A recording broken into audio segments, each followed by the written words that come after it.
नमस्ते विद्यार्थी मित्रों। कक्षा 9वीं में हिंदी में संचय भाग 1 ये पाठ्य पुस्तक में आखिरी पाठ छठा पाठ आज हम पढ़ेंगे, जिसका नाम है दिए जल उठे, जिसके लेखक हैं मधुकर उपाध्याय। दोस्तों, संक्षिप्त में मैं बात पहले बता दूं, इस पाठ में लेखक क्या कहना चाहते हैं। इस पाठ की जो भूमिका है वो ये है दांडी मार्च। जैसे कि हम सभी को पता है, दांडी मार्च जो हुई थी तो शुरुआत साबरमती आश्रम अहमदाबाद से हुई थी। वहाँ से लेकर के नवागांव, नडियाद, आनंद, बोरसद, कनकापुरा, आमोद, देरोल, मांगलोर, फिर सूरत, नौशाली होकर के दांडी ये मार्च जो है चली थी। तो इस पाठ में मुख्य जो कथा वस्तु है वो यही है कि ये जो आश्रम से लेकर के यहाँ आनंद और बोरसद से लेकर के यहाँ मही नदी, बड़ौदा में जो मही नदी है वो मही नदी को क्रॉस करके उनको जाना था कनकापुरा।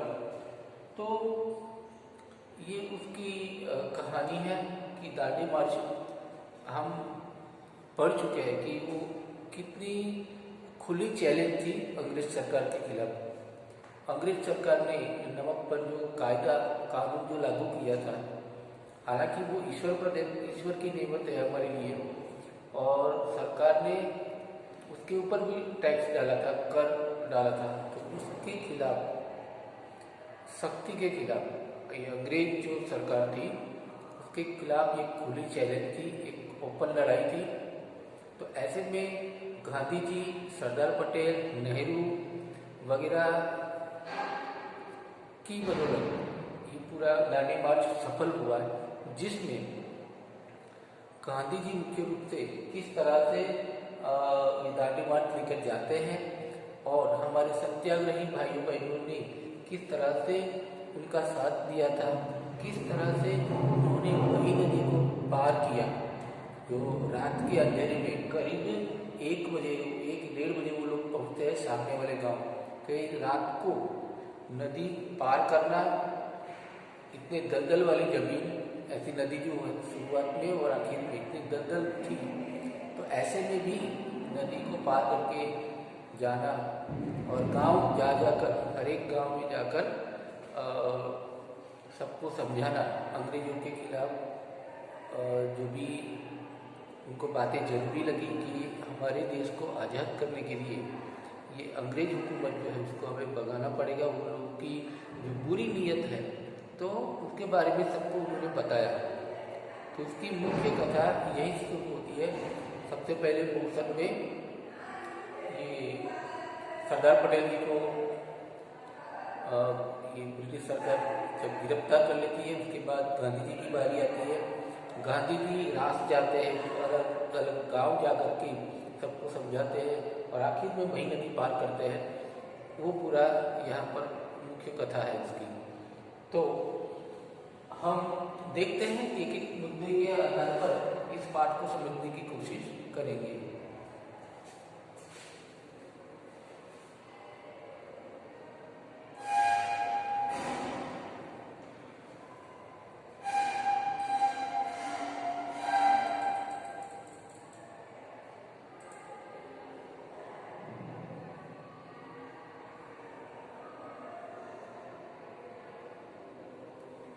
तो सबसे पहले इस पाठ में सबसे पहले जो जिक्र किया है लेखक ने, वो सरदार वल्लभ भाई पटेल की गिरफ्तारी की बात की है। सरदार वल्लभ भाई पटेल की गिरफ्तारी।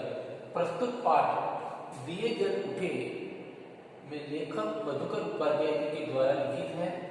इस पाठ के अनुसार जब दांडी कूच की तैयारी के सिलसिले में सरदार वल्लभ भाई पटेल 7 मार्च को रास पहुंचे थे, रास गांव का नाम है, वहां पहुंचे थे, तब वहां का बूढ़ा बरगद का पेड़ उस दृश्य का साक्षी बना था। वहां पर पटेल जी को कोई भाषण देने की पूर्व योजना नहीं थी, लेकिन फिर भी राज के लोगों के आग्रह पर उन्होंने भाषण के रूप में दो शब्द कहना स्वीकार किया। जैसे ही पटेल जी के मुख से निकला, भाइयों और बहनों, क्या आप सत्याग्रह के लिए तैयार हैं? इतने में मैजिस्ट्रेट ने निषेधाज्ञा लागू कर दी। निषेधाज्ञा लागू कर दी अर्थात बैन, प्रतिबंध जारी किया। निषेधाज्ञा लागू कर दी। तत्पश्चात पटेल को गिरफ्तार कर लिया गया और वल्लभ भाई पटेल जी की गिरफ्तारी राष्ट्र के स्थानीय कलेक्टर सिलरी के आदेश पर हुई थी, जिसे पटेल जी ने पिछले आंदोलन के दौरान अहमदाबाद से भगाया था। अहमदाबाद से भगा दिया था। आगे प्रस्तुत पाठ के अनुसार वल्लभ भाई पटेल जी को बोरसद की अदालत में लाया गया, जहां पर उन्होंने अपना अपराध स्वीकार कर लिया। लेकिन अब अहम बात आगे आती है। तत्पश्चात अदालत के फैसले के अनुसार पटेल जी को 500 रुपये जुर्माना और 3 महीने की सजा सुनाई गई। तत्पश्चात पटेल जी को अहमदाबाद से साबरमती जेल लाया गया। साबरमती आश्रम में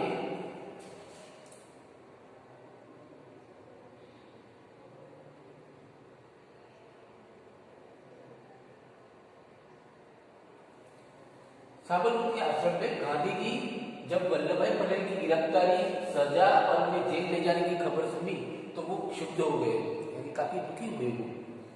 वो बोरसद से जेल का रास्ता साबरमती आश्रम में होकर जाता था। सारे आश्रमवासी पटेल जी के गुजरने की प्रतीक्षा कर रहे थे। बोरसद से लेकर साबरमती जेल ले जाया गया था, तो उस वक्त सभी लोग प्रतीक्षा में थे। सब आश्रमवासी या जो सत्याग्रही जो भी लोग हैं, वो सब चाहते थे कि सरदार पटेल से मिले। तो इसलिए वहां से बाई कार वहां से अगर गुजर रहे हैं तो लोग इंतजार करने लगे वहां पर। अंततः ये दूसरा मुद्दा है, पटेल और गांधी जी की मुलाकात। अंततः यानी आखिरकार पटेल जी को गिरफ्तार करके ले जाने वाली मोटर वहां पर रुकी जहां ये लोग खड़े थे, तथा पटेल जी भी सबसे मिले वहां पर। संक्षिप्त छोटी सी मुलाकात के बाद पटेल जी ने अपनी गाड़ी में बैठते हुए आश्रमवासियों और गांधी जी को संबोधित करते हुए कहा कि मैं चलता हूं, अब आपकी बारी है। पटेल जी की गिरफ्तारी का देश भर में प्रतिक्रिया हुई। देश भर में लोगों ने उसका विरोध किया कि ये सरदार पटेल को क्यों गिरफ्तार किया है। सबने उन्हें जेल भेजने की सरकारी कदम की भर्त्सना की, यानी निंदा की, टीका की कि ये गलत है, ऐसा नहीं होना चाहिए था। आगे देखते हैं दांडी कूच में किस तरह से लोग आगे जाते हैं और रास जो गांव है वहां पर किस तरह से इस दांडी कूच का स्वागत होता है।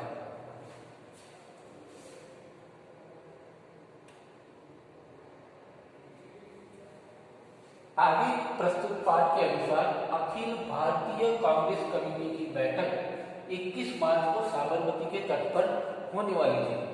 दांडी कूच से पहले नेहरू जी गांधी जी से मिलना चाहते थे, परंतु गांधी जी ने उन्हें पत्र द्वारा बता दिया कि वह अपनी यात्रा को आगे नहीं बढ़ाएंगे। तय किए गए दिन में गांधी जी नमक बनाने का संकल्प लेकर आश्रम से निकल पड़े। जो उन्होंने डिसाइड किया था, जो दिनांक, जो समय, उसके हिसाब से गांधी जी ने ये नमक का कानून तोड़ने के लिए वो निकल पड़े और वहां से रास गए। तो रास में उनका भव्य स्वागत हुआ। वहां उमड़े जनसभा, वहां की पब्लिक में ब्रिटिश हुकूमत को खुली चुनौती देते हुए गांधी जी ने भाषण दिया। राष्ट्र के दरबारी लोग गांधी जी के साथ मिल गए। देखा जाए तो गांधी जी किसी राजघराने के इलाके से नहीं गुजरना चाहते थे, किंतु फिर भी उन्हें कुछ रास्ता बड़ौदा रियासत के बीच से तय करना पड़ा। सत्याग्रही ताजे वाले के साथ रास में दाखिल हुए।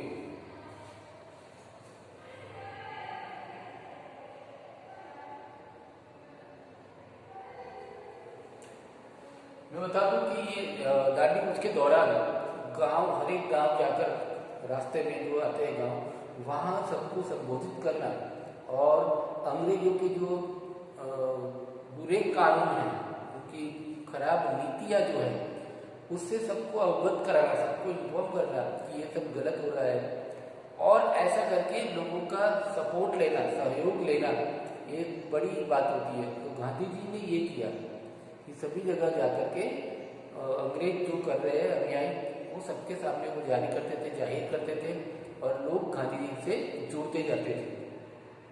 तो क्या हुआ, उन्होंने वहां रास में दाखिल हो गए।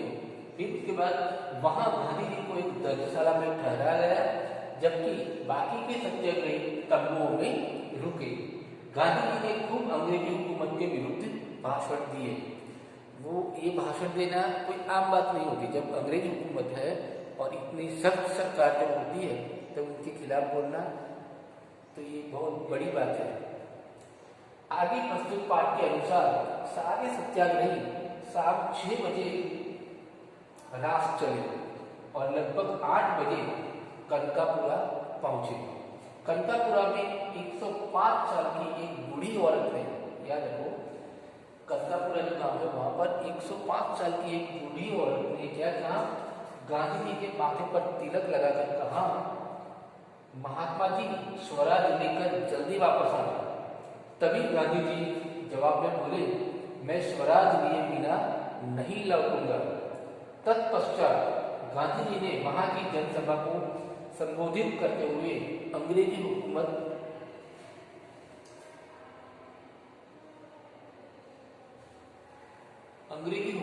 के कुशासन यानी बुरा वहीवट का उल्लेख किया। जनसभा के संबोधन पश्चात उस दिन की यात्रा समाप्त होनी थी, लेकिन उसमें परिवर्तन किया गया। कनकापुरा से दांडी जाने के लिए मही नदी पार करना था। यह तय हुआ, रास में स्वागत हुआ। अब देखिए, कनकापुरा से दांडी जाने के लिए मही नदी पार करना था। यह तय हुआ कि नदी को आधी रात के समय समुद्र का पानी चढ़ने पर पार किया जाए, ताकि कीचड़ और दलदल में कम से कम चलना पड़े। तो ये नदी तो पार करनी थी, लेकिन आधी रात को क्यों तय किया, क्योंकि समुद्र का पानी इसमें आता है, इसलिए अगर दलदल है वहां पर तो ज़्यादा मुश्किल न हो, थोड़ा आसानी रहे। इसलिए इन लोगों ने जब पानी हो नदी में तब आधी रात को नदी पार करने का फैसला लिया। रात को 10:30 बजे रात्रि भोजन के पश्चात सत्याग्रही नदी की ओर चल पड़े। अब ये माहौल इस तरह से होता है, दिए जरूर है, ये पाठ का शीर्षक है। यहाँ पर सिद्ध होता है कि अंधेरी रात के वक्त गांधी जी लगभग 4 किलोमीटर दलदली जमीन पर चले। सारे सत्याग्रही जो थे दांडी मार्च वाले सभी लोग करीब 4 किलोमीटर जितना वो दलदली जमीन पर चले। कुछ लोगों ने गांधी जी को कंधे पर उठाने की सलाह दी, परंतु उन्होंने मना कर दिया। क्यों मना किया? तो उनका कहना था कि यह धर्म यात्रा है। धर्म यात्रा यानी कि अन्याय के खिलाफ यात्रा है, ये असत्य के सामने लड़ाई है। तो इसीलिए उन्होंने क्या किया, मना कर दिया कि मुझे मत उठाओ, यह धर्म यात्रा है, चलकर पूरी करूंगा, मैं कंधे पर नहीं बैठूंगा, चलकर के यात्रा पूरी करूंगा। गांधी जी पश्चात गांधी जी तट पर पहुंचकर पैर धोए और वहीं पर एक झोपड़ी में आराम किया। आगे प्रस्तुत पाठ में जो दिए गए थे, पाठ के अनुसार मही नदी के तट पर, मही नदी जो इसका किनारा जो है वहां पर अंधेरी रात में भी मेला जैसा लगा हुआ था, लोग स्वागत के लिए खड़े थे। भजन मंडलियां थी, दांडिया रास में निपुण दरबार थे, उनके गीत के बोल थे। वहां के लोग जिस तरह से स्वागत कर रहे थे, तो क्या गा रहे थे वो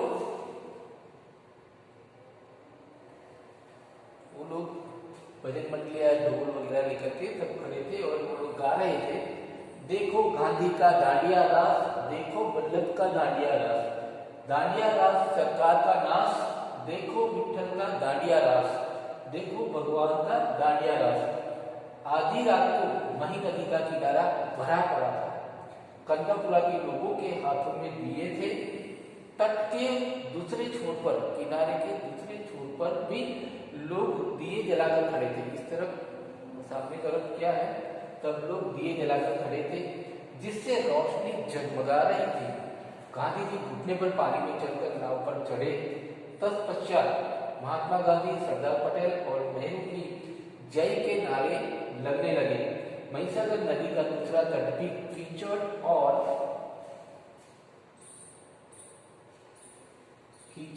दलदल जमीन से भरा था।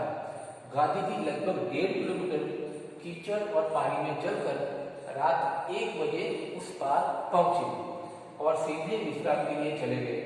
नदी के तट पर ही उनके लिए झोपड़ी पहले से तैयार कर दी गई थी। दोनों किनारों पर लोग रात भर दिए लेकर खड़े रहे, क्योंकि दूसरे भी सत्याग्रही आ रहे थे, तो लोग दिए लेकर खड़े रहे। शायद उन्हें पता था कि रात में कुछ और लोग आएंगे जिन्हें नदी पार करानी होगी।